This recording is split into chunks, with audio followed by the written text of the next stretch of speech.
पहिरे हो गोरी पगाऊ कुर्ता, रही रही आथे तोरे चे सुरता।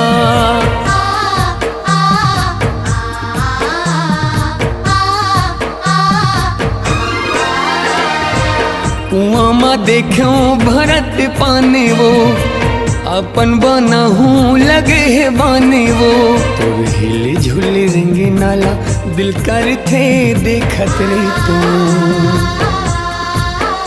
तोर पैर के धुनला मन कर थे सुनत रही तू।